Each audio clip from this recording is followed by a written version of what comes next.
음, 여러분 요즘 뉴스에 계속 이스라엘 얘기가 나오잖아요. 여러분 어떤 걸 느끼세요? 음, 제가 요즘 느끼는 건 뭐냐면 여러분 우리가 삶을 살아가면서 노블리스 오블리주라는 말을 좀 들어보신 적이 있으실 거예요. 대충. 이게 무슨 얘기냐면 무엇인가를 가진 사람, 많이 가진 사람들, 많이 아는 사람들, 힘 있는 사람들은 이 사회에 대해서 자기보다 덜 가진 사람들, 뭘 모르는 사람들, 이 사람들에게 부채감, 책임의식을 가지고 그들을 섬기는 일을 해야 된다는 거예요. 그게 노블리스 오블리주라는 말인데, 지금 이스라엘 얘기를 하면서 이게 맞는 말인가? 라고 여러분 생각하실 수 있는데, 이게 왜 이 상황에 전혀 안 어울리지 않는, 충분히 요 상황으로, 요 단어로 볼 수 있냐면, 여러분 이스라엘은 두 같은 하나님을 믿는 사람들이 지금 싸우고 있어요. 하나님은 같아요. 이스라엘에서 유대인들, 이스라엘 사람들과 팔레스타인 사람들은 같은 하나님을 믿고 있어요.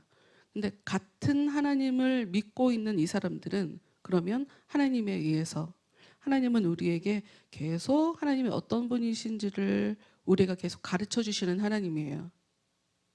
우리가 잘 깨닫지를 못해서 영적으로 눈이 가리워져 있고 귀가 닫혀져 있어서 하나님이 지금 나에게 하나님이 어떤 분인지를 가르치고 계신다라고 하는 것을 여러분들이 현실 속에서 자각하며 살고 있지 못할 뿐, 우리는 전부 다 우리의 삶 가운데 하나님에 의해서 무엇인가를 계속 배우고 있는 중인 거예요. 그 전쟁은 하나님이 허락하시면 이 땅에서도 벌어질 수 있는 일이에요. 지구상에서 온 세계에 이목이 집중된 가운데 싸움이라는 것이 얼마나 무서운 것인가, 복수한다는 것이 얼마나 비참한 것인가, 받은 대로 갚아준다는 것이 얼마나 슬픈 일이고 무서운 일인가를 처절하게 지금 보여주고 계세요. 가르쳐주고 계시죠. 근데 우리는 그걸 보면서도 우리의 삶 가운데 각자 개인에게 그 어떤 속상한 일, 열받는 일, 화나는 일이 있으면 갚아주지 못해서 안달이 나죠. 마음대로 지금 갚아주고 있는 것처럼 보이는 이스라엘을 향해서 전 세계가 비난을 했단 말이에요. 병원을 공격했다는 이유로 병원이 자기네들이 팔레스타인 쪽에서 가자 지구에서 쏜 미사일이 떨어져 갖고 병원이 폭파됐다는 게 이제 공식적으로 많은 증언들이 나오는 바람에 이스라엘의 혐의가 지금 벗어져서 이제 그게 좀 수그러졌지만, 어찌됐건 먼저 공격한 사람들보다 복수해주고 있는 이스라엘에게 너무한다, 그렇게 전 세계가 바라보고 있어요. 복수라고 하는 것은 성경에서 눈에는 눈, 이에는 이라고 써 있으니 하나님이 율법으로 하라고 써 있지 않습니까? 라고 얘기할 수 있어요. 잘못 보면 예수님 모르는 사람들이나 하는 얘기죠. 예수님은 그렇게 얘기하지 않으세요. 우린 유대교를 믿지 않잖아요. 우린 기독교인이에요. 예수님을 믿어요. 예수님은 악에게 선으로 대해라. 누가 나를 힘들게 하거든 그를 위해서 축복의 기도를 해라. 이렇게 얘기하시는 분이 예수님이세요. 그 시각을 가지고 오늘 이 말씀, 특히나 반복적으로 말씀드리지만 구약 성경의 많은 인물 중에 가장 예수님의 모습을 많이 살아낸 사람을 다윗으로 일컫는데, 이 다윗에게 이 복수와 관련돼서 지금 어떤 일을 다윗이 겪게 되는지 이제 그 상황을 좀 함께 보도록 하겠습니다. 15장 1절 말씀 볼게요. 그 후에 압살롬이 자기를 위하여 병거와 말들을 준비하고 호위병 50명을 그 앞에 세우니라. 그 후에가 뭐냐면 아버지가 아들을 돌아오라고 했죠. 그러나 얼굴을 보지 않고 살고 있어요. 그런데 그것 때문에 속상해서 아버지랑 어찌됐건 표면적으로라도 얼굴은 텄죠. 화해는 했어요. 33절에 나오잖아요. 왕이 압살롬과 입을 맞추니라. 화해는 했어요. 그런데 그 후에 아버지와 입을 맞춰놓고 그 후에 이 사람은 반란을 준비를 해요. 자기는 왕이 아니에요. 왕자예요. 그냥 왕자. 그런데 자기를 위해서, 왕을 위해서, 나라를 위해서가 아니라 자기를 위해서 병거와 말들이 왜 필요해요? 군사 50명이 왜 필요해요?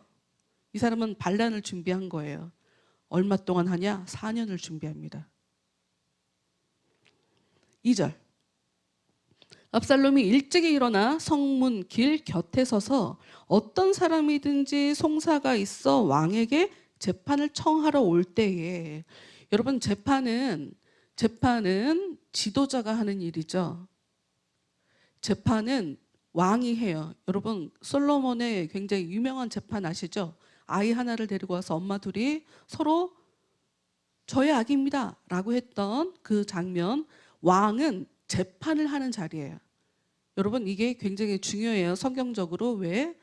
하나님이 왕이신데 그 왕이신 하나님이 심판을 하시는 분이거든요. 너는 죄인이구나, 너는 의인이구나, 이런 모습을 상징하는 모습이에요. 그래서 왕이 재판을 하는 사람인 거죠.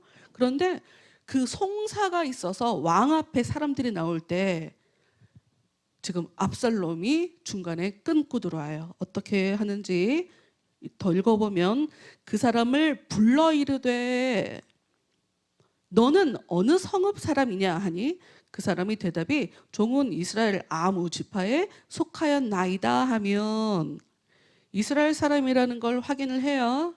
그냥 인사로 얘기하는 거죠. 뭐 어떤 사람이냐 이걸 확인하는 게 아니라 그냥 이야기를 트기 위해서 어느 성읍 사람이냐 하고 형식적으로 물어보는 거예요. 그럼 대답을 하죠. 그러면 이렇게 대답을 하는 거예요. 3절. 압살롬이 그에게 이르기를 보라, 내일이 옳고 바르다마는. 여러분 이 얘기가 무슨 얘기냐면, 압살롬은 재판을 하러 찾아온 사람한테 무조건 네가 옳다라고 얘기하는 거예요. 성경에서 나라가 망할 때 특징이 있어요. 뭐가 특징이냐? 옳은 것을 그르다고 하고 그른 것을 옳다고 얘기하는 사람. 성경에서 나라가 망해가는 징후로 꼽거든요. 그것을. 재판을 잘못하면 온 사회가 얼마나 억울하겠어요. 이번 주에도 국회에서 일어난 일을 봤거든요. 그 부산에서 돌려차기 사건, 네, 피해자가 국회에서 일어난 그 일들을 다 보고 나오면서 막 울분을 터뜨리더라고요. 왜 판사가 용서를 하냐고, 내가 용서를 하지 않았는데.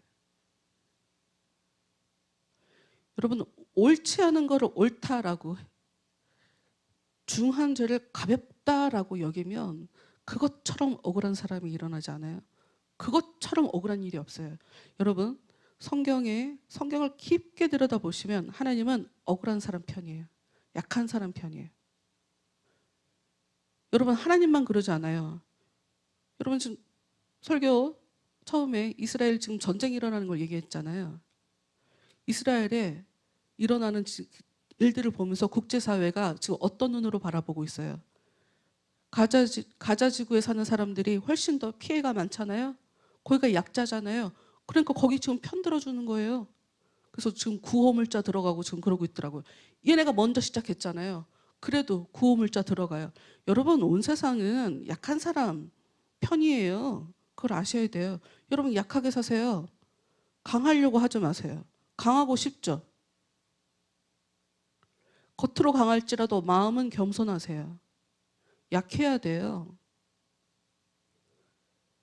압살롬은 무조건 옳다라고 얘기하는 거예요. 옳다. 그러면서 거짓말을 해요. 쉽게 뭐 사기를 친다고 해야 될까? 봅시다. 옳고 바르다마는 내 송사를 들을 사람을 왕께서 세우지 아니하셨다.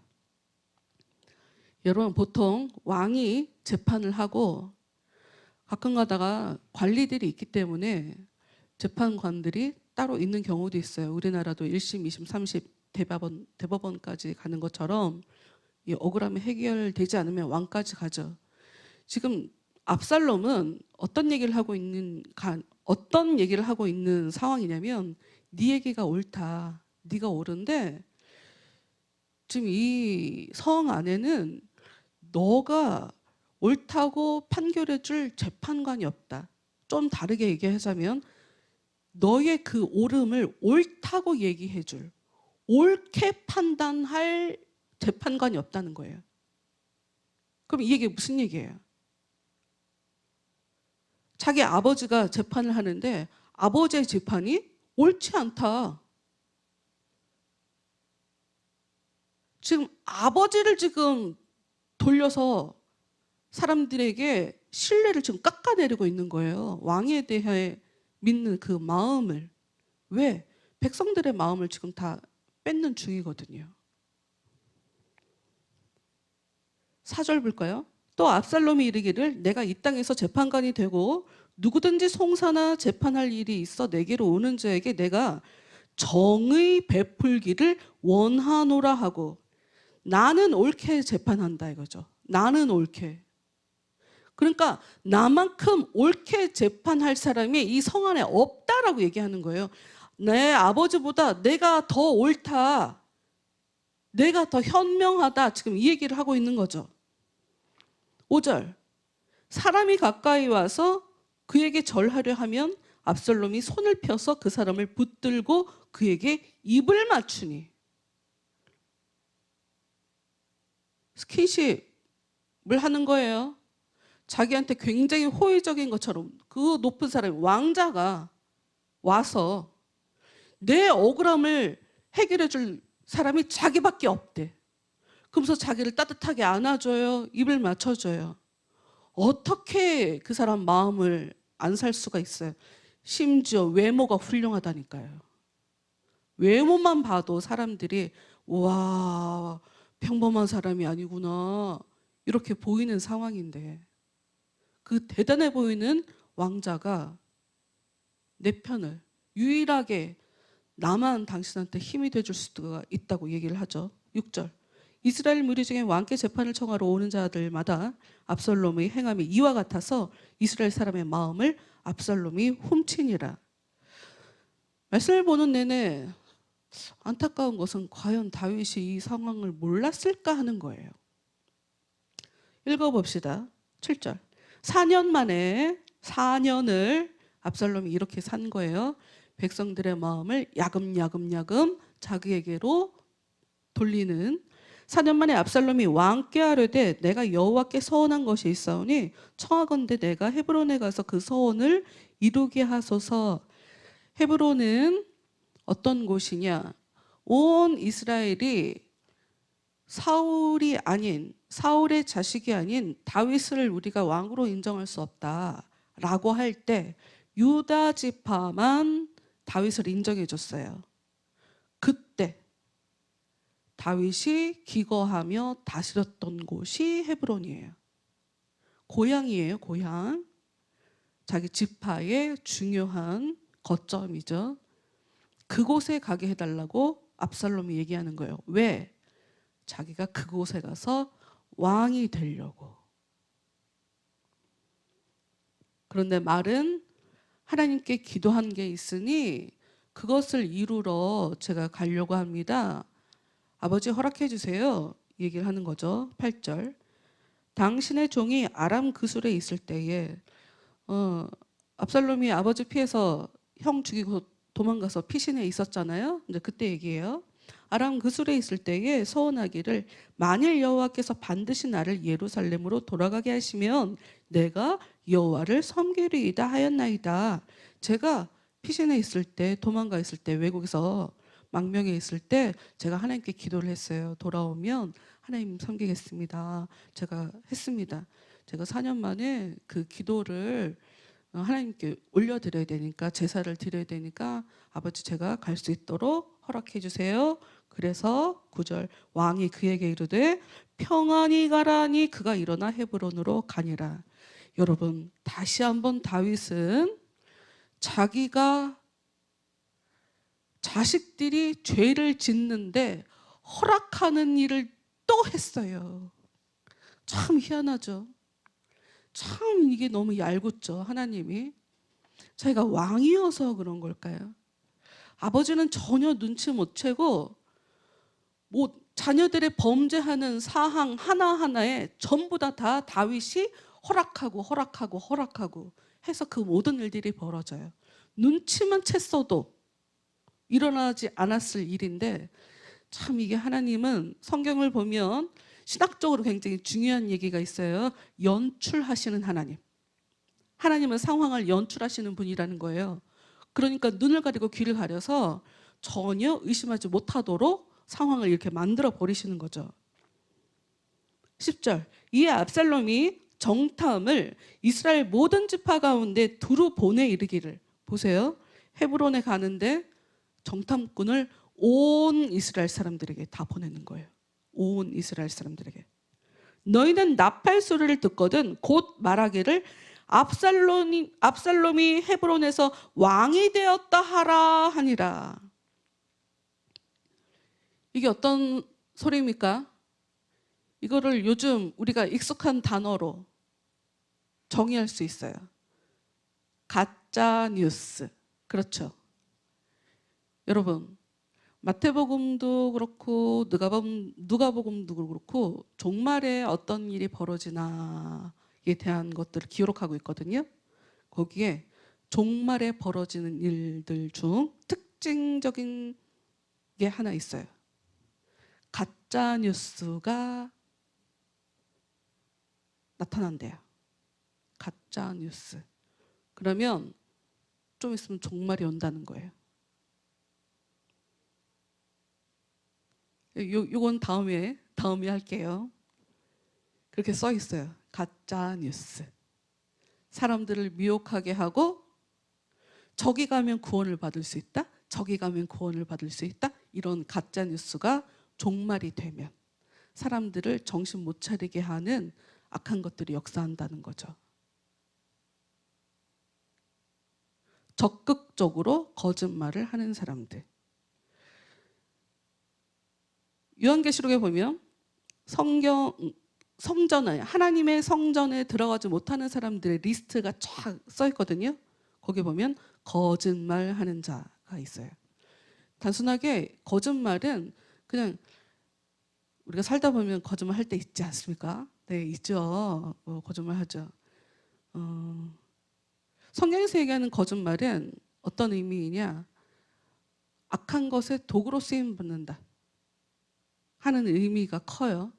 악한 것에 도구로 쓰임 받는다 하는 의미. 이게 왜 단순하지 않냐? 우리가 하나님의 하나님의 다스림을 받고 하나님의 은혜 안에서 예수님을 따라 살면 예수님께 쓰임을 받지 마귀한테 쓰임 받지 않거든요. 근데 그 마귀한테 쓰임을 받는다는 얘기는 하나님께, 예수님께 속하지 않은 사람이라는 얘기가 되거든요. 적극적으로 하나님뿐만 아니라 온 세상을 어지럽게 하는, 하나님은 평화를 주시는 분인데 온 세상을 혼란스럽게 하는 일을 하거든요. 그래서 가짜 뉴스는 종말에 나타나는 특징이에요. 우리가 뭐 구체적으로 아주 쉬운 예를 들어서 히틀러가 나타났을 때 독일 사람들은 히틀러를 메시아로 여겼어요. 자기네들을 구원해줄 메시아, 구원자로 여겼어요. 여러분, 자료 화면 같은 걸로 히틀러 당시에 어떤 일이 있었는지 혹시 그림을 보신 적 있어요? 집회 장면? 와, 굉장하잖아요. 정말 온 독일 사람들이 미쳤구나 이런 생각이 들지 않습니까? 선동을 하죠. 선동을 하는 일이 벌어지는 거예요. 압살롬도. 11절, 그때 청함을 받은 200명의 압살롬과 함께 예루살렘에서부터 헤브론으로 내려갔으니 그들은 압살롬이 꾸민 그 모든 일을 알지 못하고 그저 따라가기만 한 사람들이라. 이때 제대로 아버지한테는 제사를 드린다고 했지만 사람들과 더불어 왕으로서의 책봉식을, 왕으로서의 등극하는, 기념하는 그런 자리이기 때문에 형식을 갖춰야 되죠. 200명을 초청을 해요. 그런데 이 사람들은 처음엔 몰랐어요. 그런 자리인 줄 몰랐죠. 그냥 갔어요. 12절. 제사 드릴 때에 압살롬이 사람을 보내 다윗의 모사 길로 사람 아히도벨을 그의 성읍 길로에서 청하여 온지라. 아히도벨은 여기에 다윗의 모사라고 써 있죠. 다윗의 책사예요. 다윗이 굉장히 의지하고 굉장히 지혜로운 사람이죠. 다윗, 여러분 이 아히도벨이 어떤 사람인지 아세요? 밧세바의 할아버지예요. 밧세바의 할아버지. 이 아히도벨은 굉장히 지혜로워서 아히도벨이 하는 얘기는 왕도 그렇고 백성들도 그렇고 하나님이 주신 말씀과 구별하지 않을 정도로 그렇게 이 사람에게는 권세가, 나라 안에서 그런 평판을 인정을 받고 있는 사람이었거든요. 근데 잘 알겠지만 자기 손녀가, 자기 손주 사위가 어떤 일을 겪었잖아요. 그걸 용서하지 못했던 거예요. 그래서 몇십 배로 갚아버립니다. 뒤에 나와요. 압살롬이 확실히 왕이 되게 하는 방법으로 아주 아버지하고 아들, 다윗과 자식 압살롬의 관계를 완전히 단절시키는, 제대로 이건 절대로 이거 회복할 수 없겠는데 이런 책략을 내놔요. 그것대로 하죠. 기가 막히게 아주 복수를 하죠. 아히도벨을 모셔오는데 이런 백성들 앞에 이렇게 인정받는 이 사람이 압살롬에게 붙으니까 어떤 일이 벌어지냐. 반역하는 일이 커가매 압살롬에게로 돌아오는 백성이 많아지니라. 여러분 선거할 때 보면 평소에 여론 발표하잖아요. 여론조사할 때 보면 비용이 상당히 많이 들어간대요. 근데도 굉장히 많이 발표하는 거 아시죠? 그 여론조사 왜 하는 걸까요? 생각해 보신 적 있으세요? 많은 사람들이 왼쪽이냐 오른쪽이냐라고 하는 자기 성향이 뚜렷한 것 같지만 그렇지 않다는 거예요. 사회는 많아봤자 10% 좀 이상이 양쪽 오른쪽에 있고 가운데 있는 사람들은 대세를 따르는 경향이 있어요. 여러분 우리가 나름대로 판단을 하고 근거가 있어서 그 어떤 주장을 따르고 어떤 사람을 추종하는 것 같지만 그렇지 않습니다. 그냥 아무 생각 없이 누가 저 사람을 쫓아가야 된다고 하면 그래 되는 줄 알고 우린 옆에 사람을 믿잖아요. 나한테 소개시켜준 그 사람을 믿어서 그냥 따라가는 우리는 그런 경향이 있어요. 이때도 그랬던 거예요. 사람들이 전부 다 압살롬한테 가니까 그런가 보다. 그리고 반복적으로 얘기했지만 압살롬이 외모가 있다, 실력도 있다, 긴 시간 사람들 앞에 얼마나 자기가 호의적인지 백성들에게. 다윗은 그런 건 하지 않았거든요. 또 하나 압살롬이 굉장히 외모가 화려했대요. 근데 상대적으로 다윗은 화려한 사람은 아니거든요. 성경을 보면 검소하단 말이에요. 그러니 사람들이 볼 때 훨씬 더 왕다운 면모가 그 아들이 있어 보이는 거죠. 자기를 막 과시하고 이러니까. 그리고 우린 잘 알잖아요. 다윗은 자식들이 잘못해도 혼내지도 않죠. 그 사람 전쟁할 때는 이기지만 하나님 앞에 살아가는 거 보면 굉장히 막 자기를 다 내려놓고 막 울고 웃고 굉장히 원색적인 사람이니까 지도자답게 보이는 이 아들에게 훨씬 마음이 쏠리는 건 어찌 보면 자연스럽다. 13절 전령이 다윗에게 와서 말하되 이스라엘의 인심이 다 압살롬에게로 돌아갔나이다. 소식이 정해져요. 소식이 전해져요.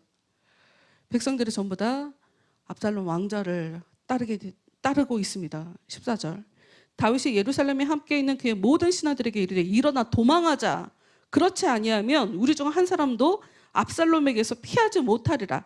빨리 가자. 두렵건대 그가 우리를 급히 따라와 우리를 해하고 칼날로 성읍을 칠까 하노라. 여러분 지금 말씀을 잘 보면 다윗이 무서워서 도망가는 것으로 보여요. 겁났어요. 그러나 14절 맨 끝에 보면 칼날로 성읍을 칠까 하노라 써있죠. 단순하게 여러분 왕이잖아요. 자기 아들이랑 지금 문제가 생겼잖아요. 그러면 왕답게 아들을 혼내고 지금 뭐 하는 거야? 를 해야 되잖아요. 겁부터 먹었어요. 보세요. 왜 이래? 왕이 왜 이래? 하는 눈으로 보이지만 다윗은 지금 왜 도망가는 걸 선택했냐? 자기가 도망가지 않으면 이스라엘 예루살렘 사람들이 다 죽게 될까 봐 이런 선택을 한 거예요. 다윗이 무슨 압살롬하고 싸워서 왜 못 이기겠어요? 당연히 이기지. 근데 이제 다윗의 특징은 가족하고는 싸우지 않잖아요. 응? 그러니까 집안이라고 할 때는 우리나라 같은 민족을 얘기하니까 싸우지 않거든. 15절 왕의 신하들이 왕께 이르되 우리 주 왕께서 하고자 하시는 대로 우리가 행하리이다. 보소서 당신의 종들이이다. 왕이여 우리는 왕이 어디든 가든 저희들은 왕을 따르겠습니다. 하고 싶은 대로 하세요. 도망가자고 하시니 따르겠습니다. 이런 얘기인 거죠. 16절 왕이 나갈 때 그의 가족을 다 따르게 하고 후궁 10명을 왕이 남겨두어 왕국을 지키게 하니라. 왕이 나가며 모든 백성이 다 따라서 벳메르학에 이르러 멈추어 서니 벳메르학 발음이 되게 어려운데 예루살렘 성에 있는 가장 끝에 있는 집이라고 보면 돼요. 좀 큰 집인 것 같아요. 여기 있는 걸 보니 나오는 사람들을 보니까 어떤 사람들이 나오는지 볼게요. 18절 그의 모든 신하들이 그의 곁으로 지나가고 모든 그렛 사람과 모든 블렛 사람과 및 왕을 따라 가데에서 온 모든 가데 사람 600명이 왕 앞으로 행진하니라. 지금 다윗을 위협하러 온 게 아니고요. 스스로 왕을 따라 군사들이 다 따라 나온 상황인 거예요. 여기 가드 사람, 가드는 어디냐? 블레셋의 수도죠. 거기 사람, 유명한 사람 골리앗.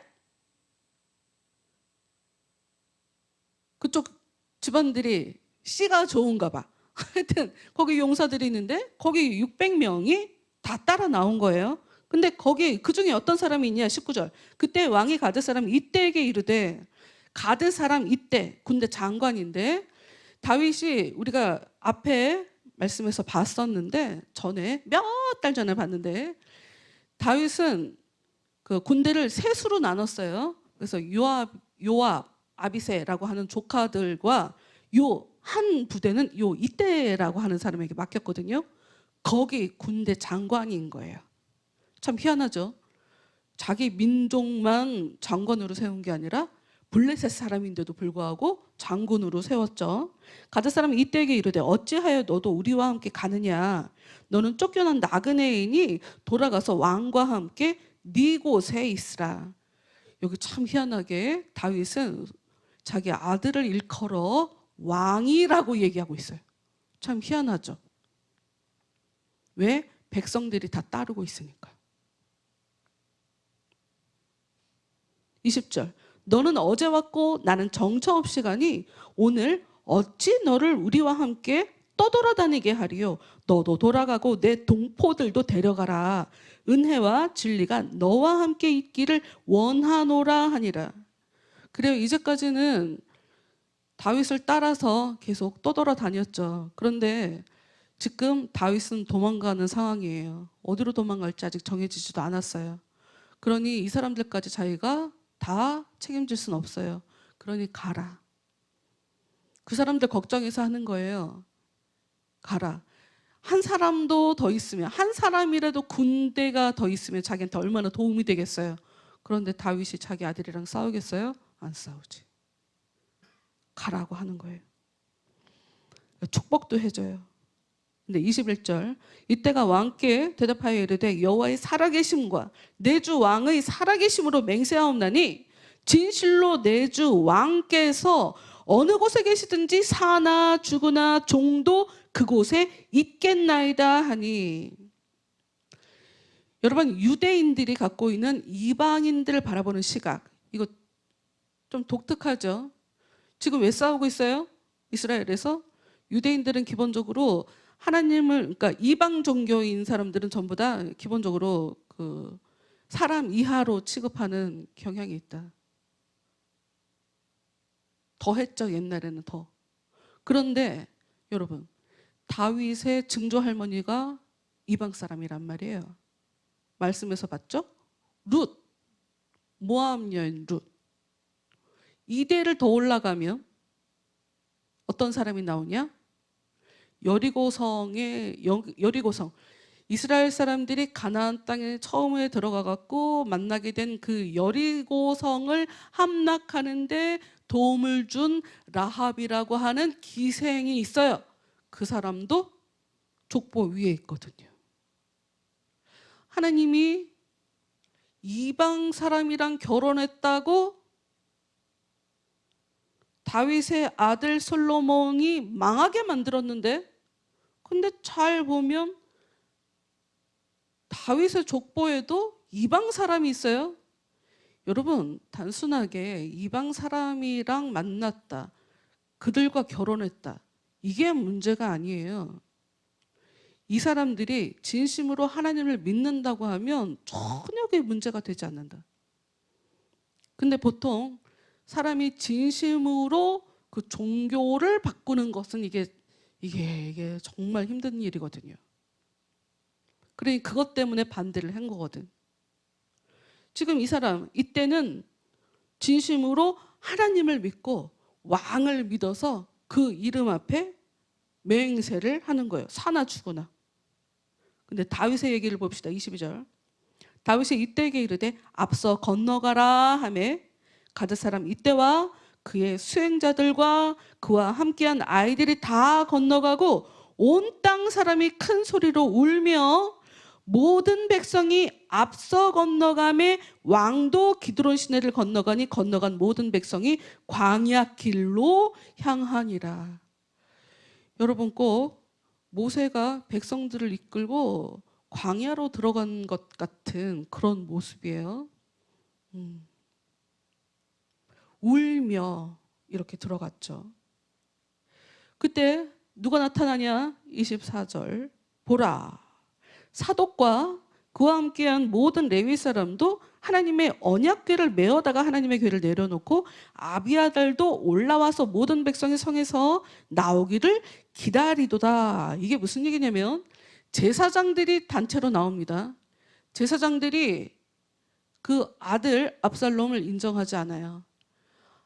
이스라엘 왕은 하나님이 세우시는 거예요. 왕이 자기 마음대로 뺏을 수 있는 게 아니고, 제사장들은 이 언약궤라고 하는 것은 하나님이 그곳에 함께 하신다는 임재의 상징이기 때문에 전쟁터에 일부러 언약궤를 가지고 나가잖아요. 그래야 전쟁에서 이기니까. 당연히 왕이 가시는 곳에 언약궤가 같이 가야 한다 생각해서 제사장들이 다 따라서 나온 상황이에요. 25절.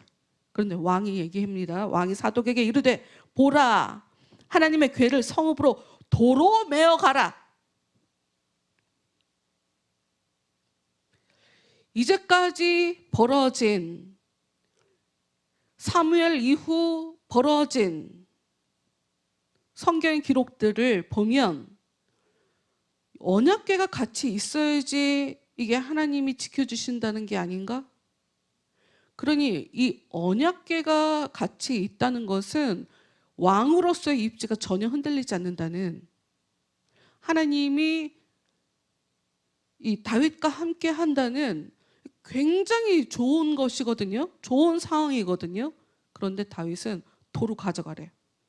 만일 내가 여호와 앞에서 은혜를 입으면 도로 나를 인도하사 내게 그 궤와 그 계신 데를 보이시리라.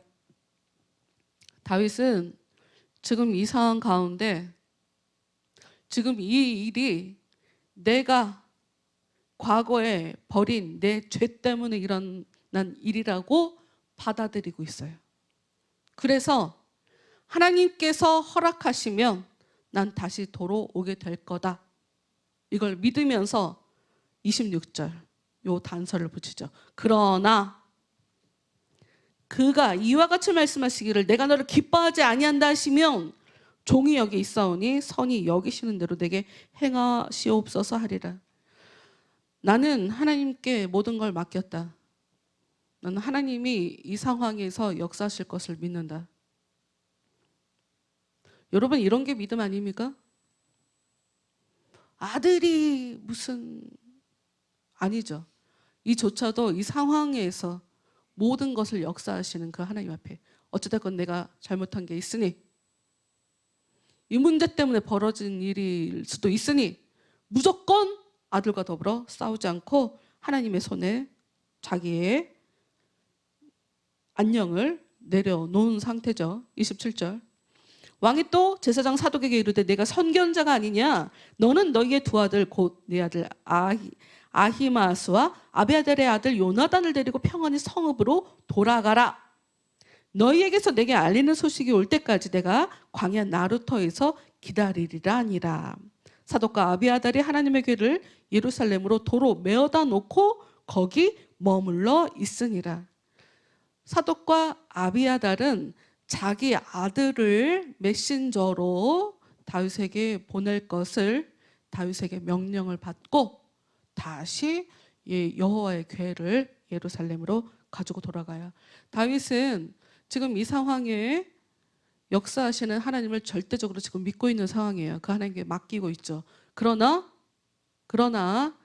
불구하고 자기가 도움받을 것에 대해서는 이렇게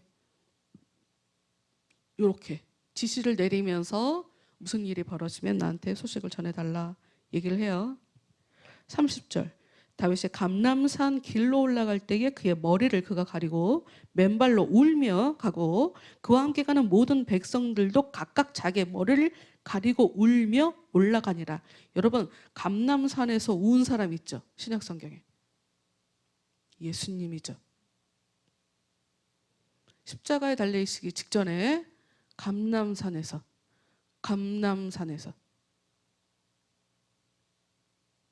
다윗도 지금 감람산을 올라가며 울며 하나님 앞에, 이거는 회개기도 하는 거거든요. 자기가 하나님 저는 지금 불쌍합니다. 하나님 저를 불쌍히 여겨주세요. 지금 이거거든요. 이러면서 지금 하나님 앞에 기도하는 건 거예요. 31절 어떤 사람이 다윗에게 알리되 압살롬과 함께 모반한 자들 가운데 아히도벨이 있나이다. 그 밧세바의 할아버지가 있다는 얘기를 이제 듣게 된 거예요. 그래서 다윗이 어떻게 하냐? 다윗이 기도합니다. 여호와여 원하옵건대 아히도벨의 모략을 어리석게 하옵소서. 글쎄요, 하나님이 다 알아서 하신다면서, 하나님께 다 맡겼다면서 왜 소식을 달라고 얘기하고 왜 그런 기도를 합니까? 여러분, 이것을 우리가 나눠서 보면 안 돼요. 이것을 가지고 이제 보통은 우리가 어떻게 하냐면 기도를 열심히 하고 내가 할 수 있는 것을 또 해야 된다. 기도도 해야 되지만 내가 최선을 다하는 것도 중요하다. 보통 우리가 이렇게 설교를 하거든요. 이렇게 받아들여요. 근데 대부분의 사람은 기도를 열심히 하는 사람은 자기가 해야 할 일을 안 하고 자기가 무엇인가 할 수 있는 사람들은 기도를 하지 않거든요. 근데 이 상황은 우리가 어떻게 봐야 되냐면 기본적으로 하나님께 모든 것을 맡기며 기도를 했더니 하나님께서 이러이러한 아이디어를 주시고 이렇게 생각을 주셔서 이런 식으로 다윗이 요렇게 해야 되겠다, 요렇게 해야 되겠다라고 하나님께서 지혜를 주셨다라고 접근하는 것이 이게 옳지, 자기 방법을 자기 생각대로 자기가 해야 할 건 또 다 했다, 요렇게 너무 넘어가지 마시라. 처음 출발할 때부터 다윗이 다시 돌아올 걸 생각했으면 군사들 다시 돌아가라고 안 했겠죠. 32절. 다윗이 하나님을 경배하는 마루턱에 이를 때에 아렉 사람 후세가 옷을 찢고 흙을 머리에 덮어쓰고 다윗을 맞으러 온지라. 다윗이 그에게 이르되 네가 만일 나와 함께 나아가면 내게 누를 끼치리라. 그러나 내가 만일 성읍으로 돌아가서 압살롬에게 말하기를 왕이여 내가 왕의 종이니이다. 전에는 내가 왕의 아버지의 종이었더니 이제는 내가 왕의 종이니이다 하면 네가 나를 위하여 아히도벨의 모략을 패하게 하리라. 여러분, 이번에는 후세라는 사람이 또 나타났어요. 다윗을 쫓아가려고 했죠. 자기도 옷을 찢고 죄를 뒤집어 쓰고 왕을 따르려고 하는 순간에 아니다. 지금 성에 아히도벨이 있어. 아히도벨을 그 모략, 그 지혜를 우리가 감당할 수 없어. 그러니 너는 나를 따르지 말고 성으로 들어가라. 그러면서 이제 더 이상 다윗이 아닌 압살롬의 종인 것처럼 하면서 네가 아히도벨의 그 책략, 그것을 무산시키는 그런 일을 네가 해줘라 라고 얘기를 해요. 35절. 사독과 아비아달 두 제사장이 너와 함께 거기 있지 아니하냐? 네가 왕의 궁중에서 무엇을 듣든지 사독과 아비아달 두 제사장에게 알리라. 그들의 두 아들 곧 사독의 아히마스와 아비아달의 요나단이 그들과 함께 거기 있나니 너희가 듣는 모든 것을 그들 편에 내게 소식을 알릴지니라 하는지라. 다윗의 친구 후세가 곧 성읍으로 들어가고 압살롬도 예루살렘으로 들어갔더라.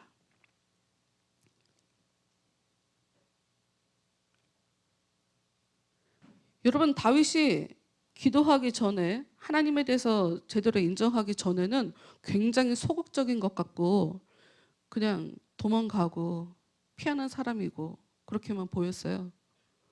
근데 하나님에 대해서 하나님의 궤를 돌아가게 하면서 하나님에 대해서 자신의 신앙, 자신의 믿음을 제대로 보였잖아요. 그 이후로는 갑자기 다른 사람이 되어서 굉장히 전략적으로 움직이죠. 여러분, 성경은 하나님께서 지혜를 구하는 자에게 후히 주시고 꾸짖지 아니하신다라고 써 있어요. 여러분, 하나님께 지혜를 구하세요. 힘든 일이 벌어질 때 기도하시면서 하나님께 지혜를 구하세요. 하나님이 여러분 삶 가운데 기본적으로 하나님은 인도해 주시고 보호해 주시는 하나님이에요. 그러나 우리는 전부 다 죄를 짓지 않고 사는 사람은 아무도 없잖아요. 그러니 우리들이 지은 죄 때문에 우리 삶에는 어려운 일이 나타날 수밖에 없어요. 하나님이 그냥 넘어가지 않죠. 우리가 죄 졌는데 그냥 죄가 없다라고 넘어가면 안 되잖아요. 내가 죄 있는 것을 하나님께서 가르쳐 주셔야죠. 타인을 통해서라도 그것이 얼마나 웃긴 일이고 어이없는 일이고 화가 나는 일이고 못된 짓인지를 깨닫도록 역사해 주셔야죠. 그러나 그 상황에서도 하나님은 단순하게 우리가 고난을 당하는 것이 목적이 아니라 하나님 앞에 겸손하게 살아가고 다른 사람들 앞에 죄짓지 않고 사람들을 섬기며 살아가는 것, 잘 지내며 살아가는 것이 하나님께서 우리에게 가지고 있는 진짜 참 뜻이기 때문에 우리가 하나님 앞에 자세를 낮추고 기도하고 하나님의 은혜를 구하면 우리 삶 가운데 하나님께서 역사해 주신다. 내 죄 때문에 벌어진 일일지라도 도망가지 마시고 피하지 마시고 주저앉지 마시고 포기하지 마시고 끝까지 붙잡고 하나님께 기도하면 하나님은 구원해 주신다고 약속해 주시는 그런 분이다. 네, 한 주간 동안 여러분의 마음의 중심을 보시는 하나님 앞에 겉모습이 우리가 화려하지 않아도 모기 밴드가 붙어있네. 내가 뛰고 올라왔는데 뛰고 올라오려고 했는데 겉모습이 우리가 화려하지 않아도 우리의 중심을 보시고 우리에게 계속 하나님이 어떤 분인지를 계속 가르치신 하나님 앞에 귀한 것들을 여러 가지를 다루심을 받고 하나님에 대해서 인정하며 하나님께 기도하며 하나님의 은혜를 누리시는 복된 한 주간 되시는 여러분 모두가 되시기를 바라요. 우리 잠깐 기도하겠습니다. 한 주간의 삶을 하나님께 드리면서 하나님의 마음을 저에게 주옵소서. 제가 나를 어떻게 바라봐야 되는지, 내가 타인을 어떻게 바라봐야 되는지 내 생각으로 내가 하고 싶은 대로 하는 게 아니라 하나님의 눈과 하나님의 마음으로 그들을 바라보고 그들을 대할 수 있도록 하나님 저에게 역사해 주옵소서. 하나님 저를 붙잡아 주옵소서. 다 같이 기도하도록 하겠습니다.